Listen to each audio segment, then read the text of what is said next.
মহানায়ক মান্না ও পপি অভিনীত ব্যবসায়িক বিবেচনায় সেরা ৫ সিনেমা নিয়ে আমাদের এখনকার আয়োজন। So let's go to the main topic.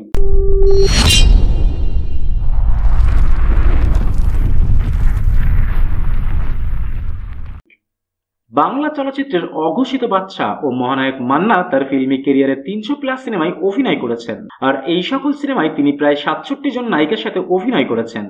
কিন্তু কোনো এক নায়িকার সাথে ১০-এর অধিক সিনেমায় জুটি বেঁধে অভিনয় করেছেন এই তালিকায় রয়েছে খুব কম সংখ্যক নায়িকা।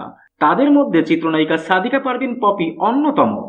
পপি ও মান্না জুটি বেঁধে অভিনয় করেছেন ১৭টি সিনেমায়, যার মধ্যে জীবন যন্ত্রণা নামক সিনেমাটি এখনো মুক্তির অপেক্ষায়। আর বক্স অফিসের কালেকশনের প্রেক্ষাপটে এই জুটির সেরা ৫ সিনেমার তালিকার পঞ্চম অবস্থানে রয়েছে ১৯৯৯ সালে মুক্তিপ্রাপ্ত ডিরেক্টর মন্তাজুর রহমান আকবর পরিচালিত মহানায়ক মান্না, পপি, আমিন খান ও শিল্পী অভিনীত ১৯৯৯ সালের ঈদ উল ফিতরের সেরা সিনেমা কে আমার বাবা। ১,৩০,০০,০০০ টাকা বাজেটের এই মুভি ডালিউড বক্স অফিস থেকে নেট কালেকশন তুলে আনে ৭,২০,০০,০০০ টাকা।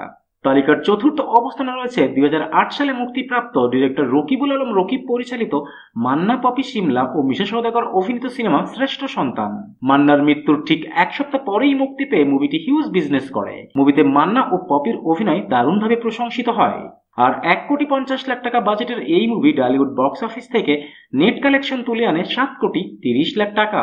আর এই তালিকার তৃতীয় অবস্থানে রয়েছে ২০০৫ সালে মুক্তিপ্রাপ্ত ডিরেক্টর এম এ রহিম পরিচালিত মান্না, পপি, শাকিব খান ও বৈশাখী অভিনীত সিনেমা সিটি টেরর।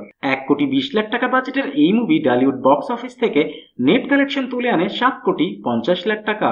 তালিকার দ্বিতীয় অবস্থানে রয়েছে ২০০৪ সালে মুক্তিপ্রাপ্ত ডিরেক্টর এফ আই মানিক পরিচালিত মান্না, পপি ও রচনা ব্যানার্জি অভিনীত ২০০৪ সালের 5th highest grossing movie of the ইয়ার মহানায়ক মান্নার নামকরণের সিনেমা মান্না ভাই। ১,৮০,০০,০০০ টাকা বাজেটের এই মুভি ডালিউড বক্স অফিস থেকে নেট কালেকশন তুলে আনে ৮,৫০,০০,০০০ টাকা।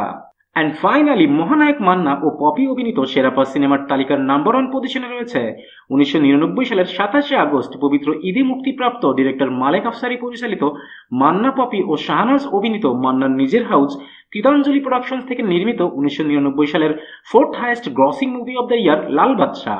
১,৫০,০০,০০০ টাকা বাজেটের এই মুভি ডালিউড বক্স অফিস থেকে নেট কালেকশন তুলে আনে ৯,৫০,০০,০০০ টাকা। That's it for today. আবারও দেখা হবে নতুন কোনো ভিডিওতে নতুন কোনো টপিক নিয়ে। Till then tata and bye bye. আর হ্যাঁ, প্লিজ সাবস্ক্রাইব করতে ভুলবেন না কিন্তু।